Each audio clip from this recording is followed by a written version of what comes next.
Yes, we'll send it out. Thank you. Yeah, I sent it to the student fee committee, so I assumed it would get to you. Okay, thanks. No, I have no problem sharing it. Sorry. Thank you. Senator Spencer? Jonathan Spencer, College of Engineering. First off, thank you for coming.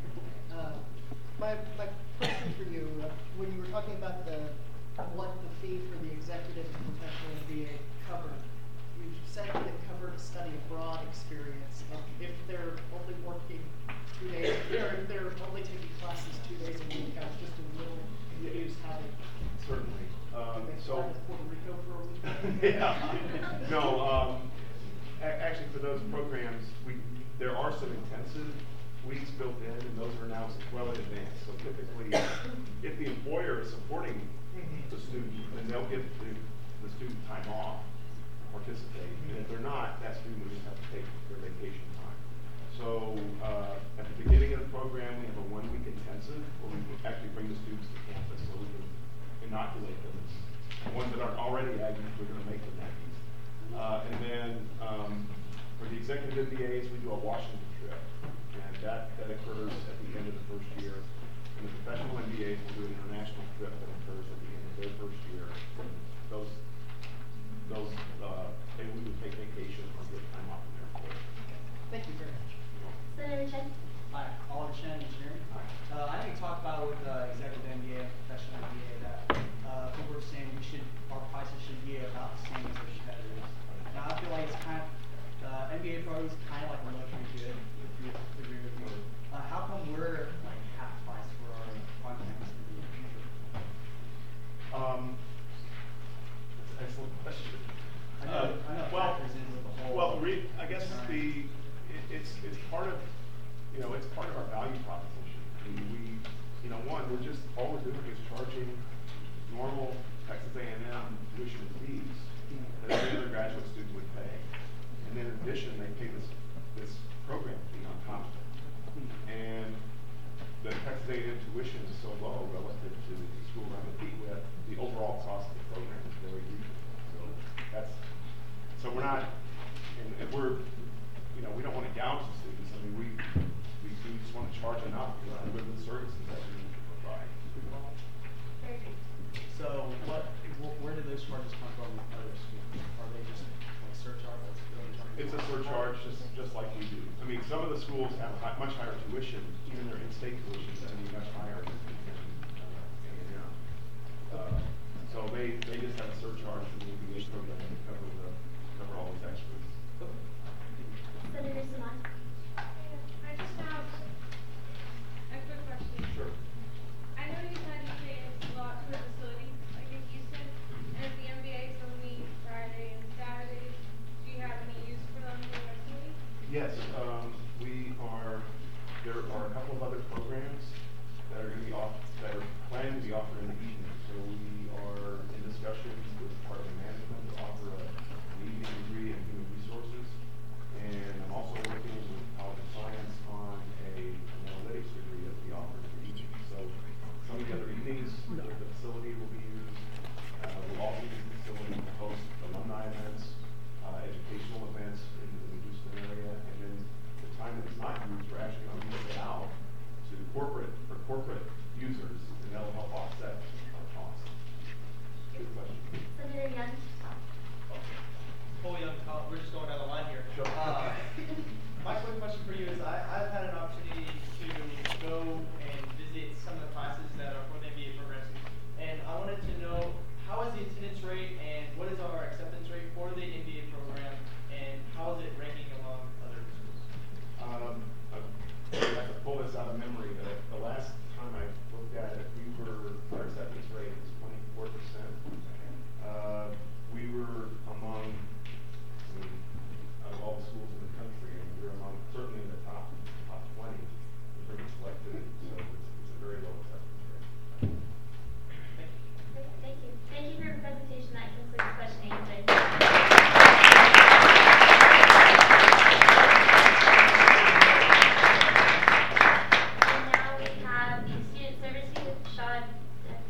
everyone. Howdy. My name is Shaw Duca, and I'm the chair for the Student Service Fee Advisory Board. And this is my presentation to you on what we recommend for fiscal year 2013 student service. Right now, the student service fee is $14.97 per semester credit hour, with a maximum of 12 semester credit hours. So a student taking 12, 15, or even 18 semester hours would pay about $180 in student service fee. A student taking less, let's say perhaps 3, would pay about $14.97 times 3, so that's roughly about $45 in student service fees. This fee goes to fund out-of-class services and programs that provide direct benefits to students. These are the various departments that are funded by student service fees. I'm not going to go down and read the list, but what it is important to highlight is that some departments maintain their entire budget make up their entire budget of student service fees, and other departments comprise only a portion of their budget for student service fees. The Student Service Fee Advisory Board is a 9-member board made up of undergraduate and graduate students that provides recommendations on the allocation of and increases to the student service fee. In addition to the student service fee, we also provide recommendations on the rec sports fee, the student health services fee, and the student center complex fee. Oh, I'm sorry, yeah. This SFAB membership is attained through a competitive application and interview process. The interview committee is comprised of myself, the SFAB chair, the student body president, the speaker of the Senate, and the graduate student council president. Our recommendations are then forwarded to y'all, student senate, and the university president for approval. Our process. In the spring, every department is assigned a liaison from the board. So I work with student life studies and student counseling services. We work very closely with these departments to understand the kind of programs and services that they provide students throughout the entire year. The departments also come to us in the spring, and they provide half-hour presentations to every member on the board on the different programs and services that they provide to students. The departments return in the fall and provide half-hour longer presentations that go over the department's budget and any new requests for student service fee allocations. And then we have one vote per member, and we vote, and the recommendations are made for the vice president. So for fiscal year 2013, that's starting next August, we recommend that we hold the fee at $14.97 per semester credit hour, and we will be funding any new requests and additional allocations out of reserves comprised from an increase in the student body population. Just a quick rundown, you'll see on your sheets that we received about $320,000 worth of recurring fund requests, and we recommended about $160,000. And for the one-time fund requests, we received about $85,000 in requests, but we actually recommended that we fund a little more. Reason being is that we converted some recurring requests into one-time funds, and we told the departments either come back to us next year and we'll decide, or we told them we'll give it to you for now, but you need to find other sources of funding. You may ask what goes into our thought process when we are deciding whether or not to approve a request. It's very difficult to say because every request is unique, but just I sat there and I thought, well, what do we normally look at? These 3 things are commonly looked at. First of all, the merit of the request, and the impact it will have to the student body, as well as the finances of the requester. How much of their budget is the student service fee? Can they attain other sources of funding? How healthy is their reserve? Historical trends. First of all, I would like to say a great thank you to the various departments within the Division of Student Affairs, because they have worked with us over time to actually really be very conservative in the amount of requests that they ask for us. Back in fiscal year 2006, we received $1,118,000 worth of requests, and this year we only received $404,000, which is quite a bit lower than what we did in fiscal year 2006. You'll also see that we haven't raised the fee in the past 2 years, and once again, we recommend that we do the same for fiscal year 2013. We also look over the rec sports fee. We, as a board, decided to, after working with them for the past year, to approve all their requests. We approved their replacement of the bookstore funding. We approved their request for Miracle, and we approved their request for the general operating budget costs. This would raise the fee by $408 per semester to $106 per semester. It's important to note that the fee is actually reaching its cap. So their cap is at $107.80, after which, if they want to go any higher, they're going to have to obtain they're going to have to go through a referendum process, and they're going to have to go to the student body and vote. Moving on to the student health services fee, they did not request anything this year, so the fee will remain at $72.50. It's important to note that they're also reaching the cap at $75. I heard they're actually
y'all's deliberations are kept private, but are y'all voting records public?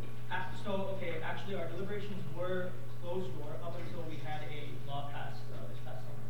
And our deliberations are now open. We actually had 2 sessions come through those deliberations. Our deliberations are open, and our voting record, you should have received a copy of it. I've got brief follow-up. Tally. In the interest of time, we'll come back to you. Senator Biscuit. Cody was sitting on campus. Did the Student Service Fee Advisory Board consider any decrease to any of the student fees or cutting money in the budget? Basically, my question is, did you look to decrease any?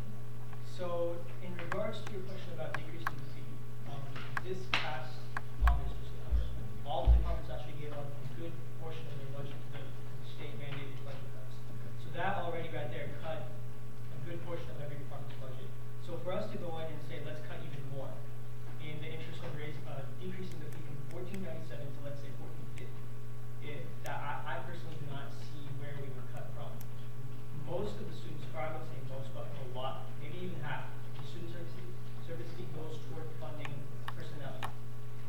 I don't feel comfortable going and taking your advice, taking SGA's advice.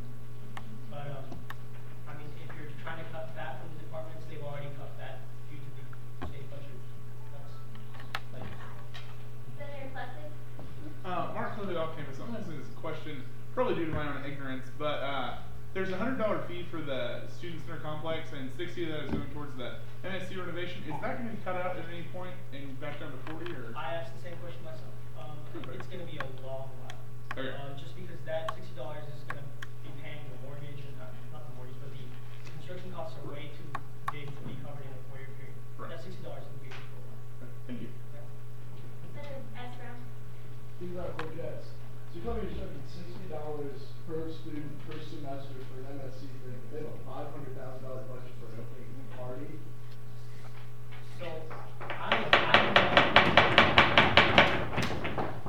did not approve necessarily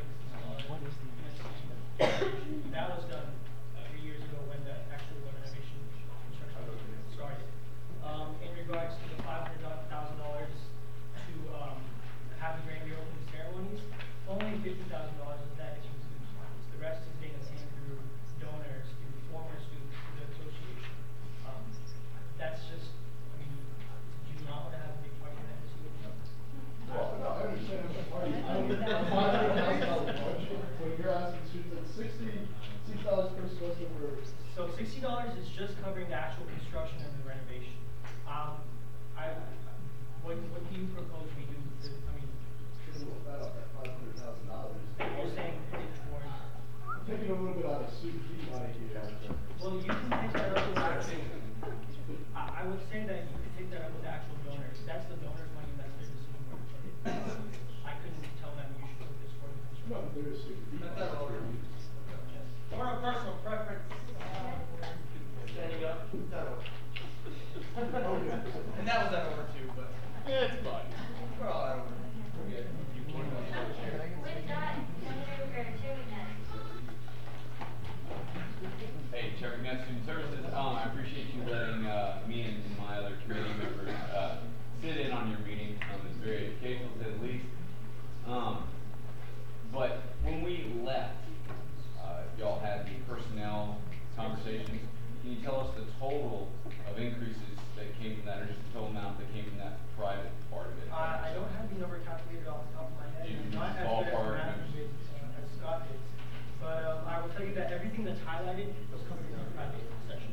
Oh, okay, what, no, I'm aware, okay, and so. So if you add there's- that up, let's say you're looking at 4,400 for the reclassified activities. For all I got. Yeah, no, you're good. So this is different than the handout you gave me I on didn't give you Sunday? this handout on Sunday. Okay. Yeah, that handout So on these Sunday two was the columns same. that are This filled is in. actually, yeah, this has all the votes, all the Okay. kind of the outcome of what that meeting was. Fantastic. Yeah. Thank you. No problem. Senator Those- New, oh, sorry. Go ahead. Senator Gnu, engineer, the SOFC's, the investment shortfall, was that student organization money that was invested and lost, or was it? Yes.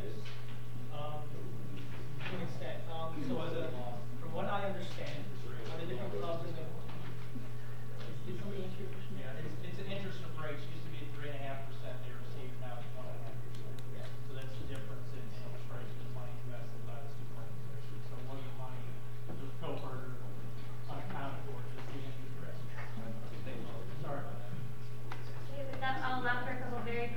votes, just keep in mind that our meeting is ending at 10:30 for Senator Bowen.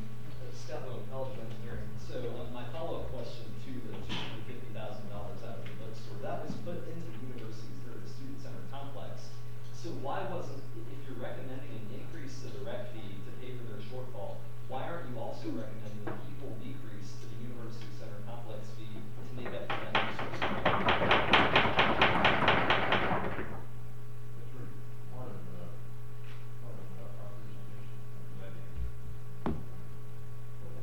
Is that Senator Barger, Chair Barger? Sean, just real fast, I don't know if it's available or not, so I'm asking for, just as an example, I don't necessarily wanna know, but you voted yes on this issue, and I looked at, Well, the board is that voted available? Yes. on this issue, and you're saying, oh, you want my personal vote? No, I don't want yours, I wanna see the vote record, actually. The vote record And I'm is just right- wondering if that's available. It's right there on the sheet, so. Not for Pete. But I actually wanna see the breakdown of who voted yes, who voted no. Is that available? We didn't, I mean, that's not, I wouldn't say that's available, I mean, if you're, yeah. Thank you. I mean, we could go back and. Yeah, no, you're fine. I was wondering, Senator Zephyr? Howdy, Cody Pursuit off campus. Let me go back to my original question earlier. Budget cuts, that doesn't make sense because the student service fee did not go down. So if we had budget cuts, what that tells me, and correct me if this is my question, are students through their student fees now paying a higher percentage of those budgets because there wasn't a cut in the student service fee, but yet somehow there was a cut in funding to those departments? Well, from what I understand, Tom, correct me if I'm wrong, but let's say it's a state mandated budget cut, so that's state funding that every department is losing. So let's say if a department is made up of, let's say, 5 personnel, they lost half of the salary for that fifth person, so. Go ahead. You have something to say? Yeah, we're out. Point of information. Yes. Does any state money fund salaries underneath these departments underneath the student service fee? Yes. Oh, wait, underneath the student. Underneath the student service fee. A lot of personnel are funded by the student service fee, but then a lot of personnel are also funded by state funds, from what I understand. Yeah. With that, we will close question and answer. Any further questions can be emailed to Sean, and let's thank you for his.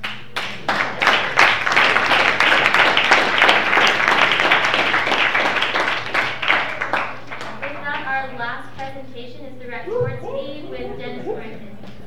You have 10 minutes starting at Howdy. Howdy. Howdy. I'm Dennis Martin, Executive Director of Recreation Sports. We're here to talk about our request for this coming year. Let's talk a little bit first about where we are. Our current fee is $101.92. Our legislative cap is $175. There is an interim cap there of $107.80. That's because of our last referendum raised the fee up to 98. When it goes 10% above that, we have to go back for student referendum. So that 10% thing will come into effect sometime soon. This slide just shows you that we are meeting the university requirement on reserves. You have to add the 2 reserves on the outside. University requires 150% of debt payment of 3 months operating. They do not require renewal modification. The renewal modification is something we started when we opened the rec center. Our concern was we're building buildings that last 100 years. How are we going to maintain it or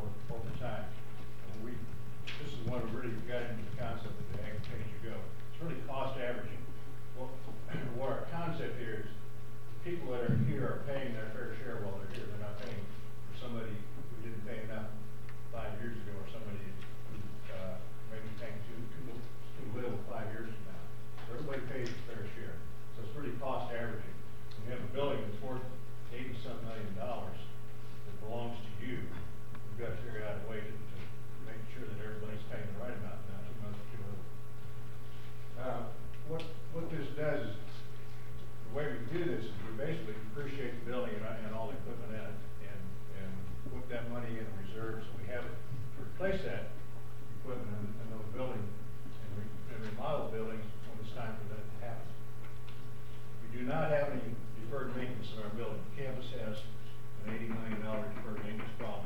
The rec center does not have any. That's what it is. Some of the things that we've done recently with our renewal modification reserve.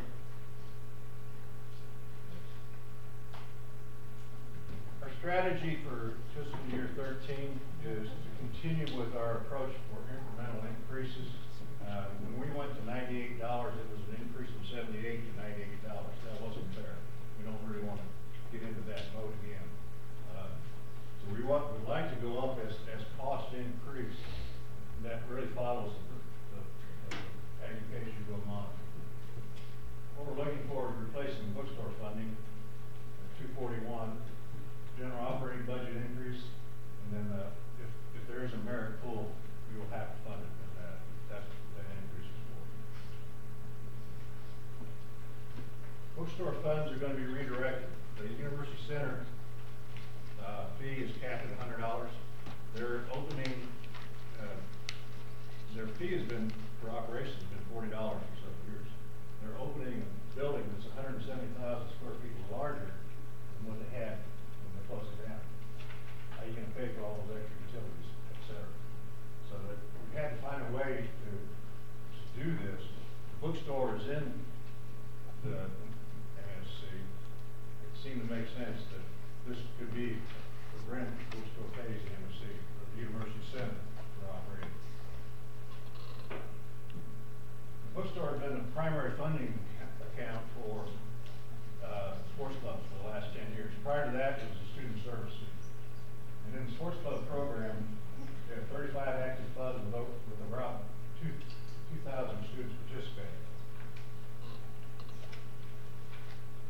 You see the quality of the teams that participate in our sports club program. I think the most interesting, most important thing about this slide, down at the bottom, last fiscal year, we spent about $257,000 on sports clubs. The clubs raised over $650,000 to support the programs that they participate in.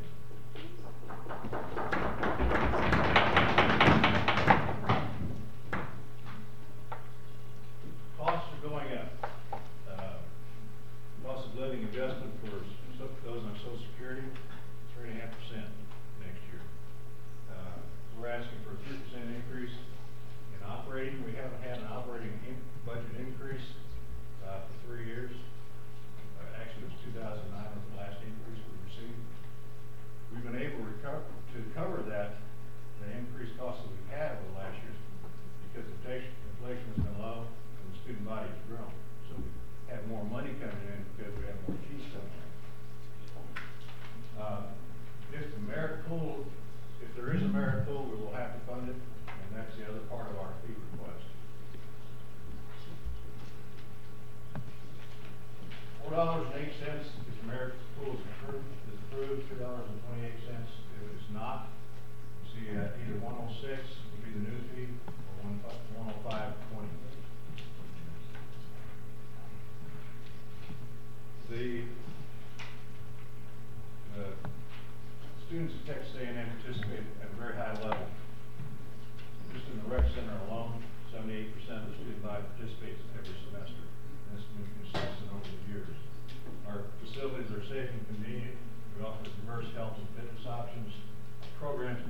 field, 12A and B would cost $110 a day, and now just 12A would cost $300 a day. Now I understand that includes medic and referees as well, but there's a dramatic cost increase there. What is the rec center doing with that increased money, and is there a way that we can find a way for student organizations, maybe doing a charity event, to get that price down? The price is based on cost of operating the facility. Cost of operating the facility has gone up because the capital cost of a natural turf field is $6.50 a square foot. Capital cost for an artificial turf field is $10 a square foot. So you got a lot more money invested out there. If you're going to continue to have a good facility and replace it, you have to include the capital cost, the depreciation. You have to include that in the cost of renting out a facility. Our legislation says that we cannot provide to anybody a facility for less than it costs us to run it. So we are pretty well committed to that. We're not in the charity business. If we did that, you know, your student fee would have to go up to accommodate that. So when student organizations are doing something for charity, you know, they really have to pay what it costs us to run that facility. Thank you. Next, Senator Belli. Scott Owen, College of Engineering. So returning to the earlier topic of the bookstore funding, you said that this was an effort to provide additional funding to the University Center complex because they had argued that they're capped. Isn't it kind of circumventing state law to, once an department hits its cap, if they still need more funding, to take money away from someone else and then tell them to go increase their fee that isn't at the cap yet? It's not, I don't see it as circumventing the law at all. I think it's being practical about the different funding sources that are available and how to use them. We're not at our cap. It makes a lot of sense that the bookstore, who is not paying rent, so to speak, to the University Center, pay rent to the University Center, because the University Center is paying the utilities right now. It just made sense to me when that argument came to me and said, why don't we do it this way? It was given to us initially because we didn't have funding sources to begin the open direction of hiring staff that we had to have on board, because we didn't charge the recreation sports team until we opened the facility. So we didn't have cash. So that was the reason it was directed our way in 1992. So there seemed to be better logic now for us to go to somebody else. So recall it. No, in the interest of time, you guys have other questions. Senator Young. Cole Young, College of Engineering. I was more worried about, you know, kind of this 75,000 square foot addition. Is that going to be at all suggested towards parking or anything to maybe help that out? The likely place to expand is Fort Wilson Field. There we probably work with athletic department to provide more seating for baseball. We've talked about that for a few years. So that would take away from some parking. If you look back there, about half of what we need is now a grassy area, but the other half is parking. So we take away some parking and we expand it in that direction. But we're working right now with Transportation Services. They have the technology now to be able to look at the lot in the front and the back and limit parking 2 hours at a time. So we have turnover. The biggest problem we have right now, people park there all day. They aren't really customers. And so people that want to come and work out are having a hard time finding a place to park. So that should help a lot. And they should be able to initiate that by next fall. Chair Carter. Drew Barber, Community Relations. I just wanted to, I'm not so much interested in the fee stuff, but just something you touched on earlier was the rebuilding and those facilities are about to go away. You said that with a high degree of certainty, or is that still in the works, or? The exact date isn't set yet, but they've talked about it at the end of the 2013 season, at the end of 2000. How many recalls? I think 13 would be the soonest. Right. There's still a lot of discussions. 13 was the first date that was tossed out, it may be 2014.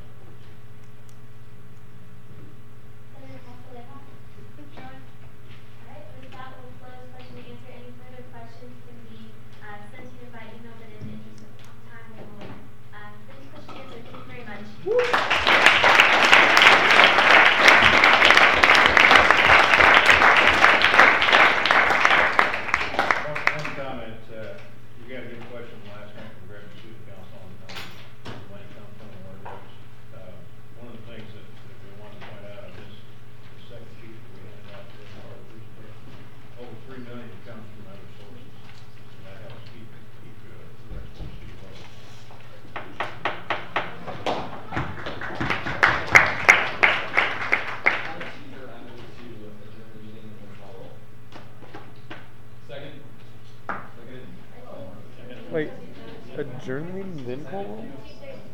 Point of information. Okay, yes. Did you say with closing roll or without? Yes, with closing roll. Makes it hard to determine. Alright, so we'll need to vote for that 2/3 majority, or 2/3 or majority. 2/3. Okay, so all those in favor of, do you have a point of view?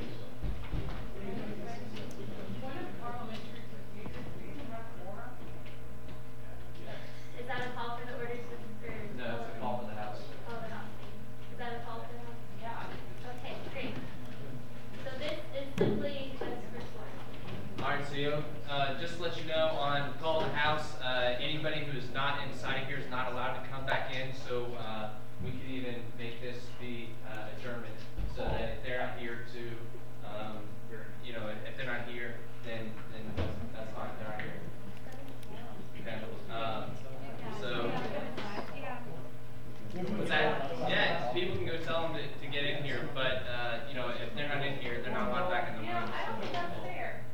I do. We've all got that. Yeah. What? Do you have a point of information or personal preference? No. Otherwise, your comment is out of order.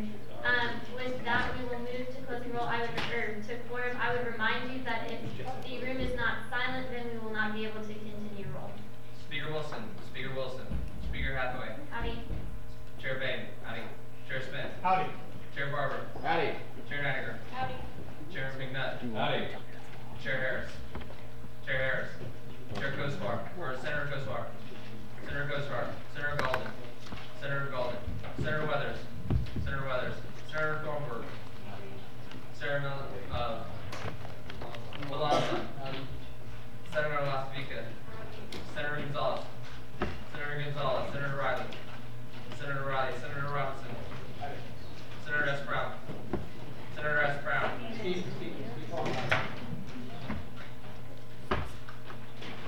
Senator Kiever, Senator Kiever, Senator Strickland, Senator Strickland, Senator Young, Howdy.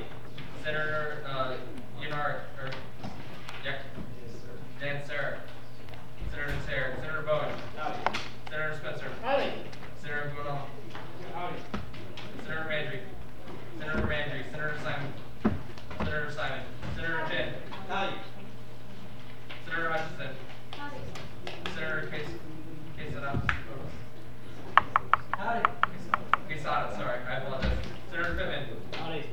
Senator Melendez. Howdy. Point of order has been called. Okay. State point. Point of order, the Senate, I believe is unclear right now. This is a quorum call. Yes, that's correct. Okay, just why? But anybody who, since the call house has been made, anybody who is not in the room right now cannot enter the room, who is a voting member of this body. For parliamentary inquiry? Yes. So this is not a closing roll call. No, we still have to vote for her. Right. This will be used to then, these people present will then vote on if we should close the meeting. This was a stupid. Senator Melendez.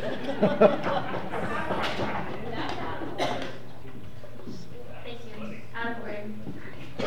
Senator Melendez. Howdy. Senator Toops. Howdy. Senator Moore Van Dyke. Howdy. Senator Nelson. Howdy. Senator Aldendorf. Senator Aldendorf. Senator Niger. Oh, sorry. Niger. Senator Kingsbury. Senator Kingsbury. Senator Jessup. Senator Jessup. Senator King. Senator King. Senator Morris. Senator Morris. Senator Kelly. Howdy. Senator Hernandez. Howdy. Thank you. Senator Sosa. Howdy. Senator Barber. Sorry. Senator Berry. Howdy. Senator Fernandez. Senator Fernandez. Senator Lusky. Senator Lusky. Senator Struble. Howdy. Senator Murkowski. Howdy. Senator Bonner. Senator Bonner. Senator T. Brown. Howdy. Senator Castillo. Howdy. Senator Syrier. Howdy. Senator Esparza. Senator Esparza. Senator Gore. Senator Gore. Senator Heath. Howdy. Senator Hilton. Howdy. Senator Fleckley. Howdy. Senator Pursuit. Howdy. Senator Lawson. Howdy. Senator Luce. Howdy. Senator Murad. Howdy. Senator Davis. Howdy. Senator Roberts. Senator Roberts. Senator Shuck. Howdy. Senator Hill. Howdy. Senator L. Sullivan. Howdy. Senator R. Sullivan. Senator R. Sullivan. Senator Van Dyne. Howdy. Senator Barseco. Howdy.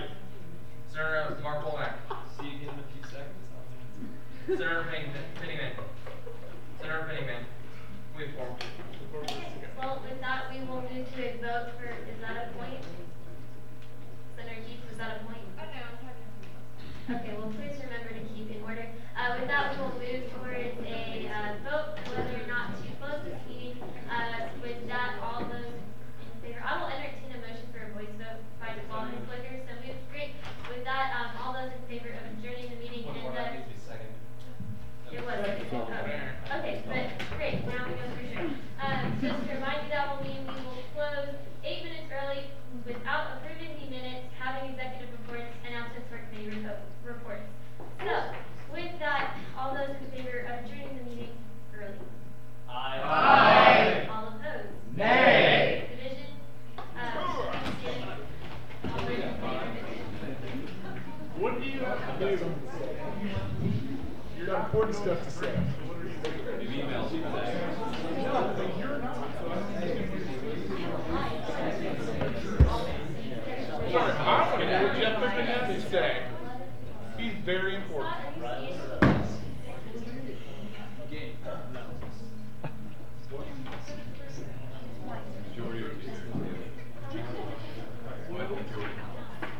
It's what, it's 2/3?